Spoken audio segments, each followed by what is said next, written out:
Perkenalkan, nama saya Manolis Alex Tillman. Saya peserta Latsar CPNS 2019. Saya berasal dari Angkatan 49 Kelompok 3. Baik, hari ini saya akan menjelaskan sedikit mengenai materi etika publik. Etika publik merupakan etika yang perlu ditanamkan di setiap orang yang hidup dalam suatu wilayah dan publik tertentu. Dengan adanya etika tersebut dapat mengatur sikap, tingkah, dan perilaku dalam melaksanakan segala tugas dan aktivitasnya sepanjang hari. Baik, kode etik pun perlu diterapkan dalam kode etik ASN, yang dimana itu ada untuk mengatur setiap tingkah laku, perilaku, tindakan dari setiap ASN agar tidak berlebihan. Dengan adanya etika tersebut, itu bisa menjadi suatu kebiasaan baik, yang dimana ketika ia melakukan suatu hal yang salah, adanya kode etik tersebut untuk menyadarkan dia dan menyarankan dia agar kembali pada jalan yang benar, baik itu dalam bertutur kata, berperilaku, dan berdisiplin teristimewa bagi setiap ASN. Dengan adanya kode etik, pemerintah dapat mengukur setiap anggota atau anak buahnya yang bekerja di masing-masing instansi, dan juga bisa menampilkan hal-hal yang baik teristimewa dalam kedisiplinan. Baik, kode etik juga merupakan sistem atau norma atau nilai-nilai dalam suatu aturan profesional yang tertulis secara tegas, yang menyatakan apa yang benar dan apa yang salah, dan apa yang harus dilakukan dan apa yang tak perlu harus dilakukan bagi seorang yang profesionalis. Profesionalis merupakan label yang diberikan pada orang-orang yang dimana menguasai suatu bidang-bidang tertentu secara baik dan mendalam.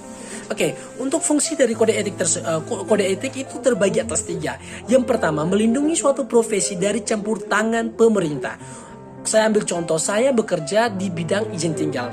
Dalam mengambil keputusan dalam kasus mengenai kasus mungkin terjadi pada ITK, ITAS, dan lain-lain dalam subseksi izin tinggal, itu hanya di dalam hanya kami anggota dan kepala subseksi kami yang dapat mengatur hal-hal tersebut. Namun tidak boleh ada campur tangannya dari pemerintah, baik itu dari pihak instansi daerah, Pemprov, maupun yang lainnya terhadap Pokja atau tugas dan fungsi yang sedang kami laksanakan. Mereka hanya bisa memberikan saran, namun pada realisasi untuk mengambil keputusan hanya kami saja, karena kami yang mengetahui mana baik buruknya dan mana yang perlu dilakukan dan mana yang tidak perlu dilakukan, agar bisa menghasilkan hasil yang optimal.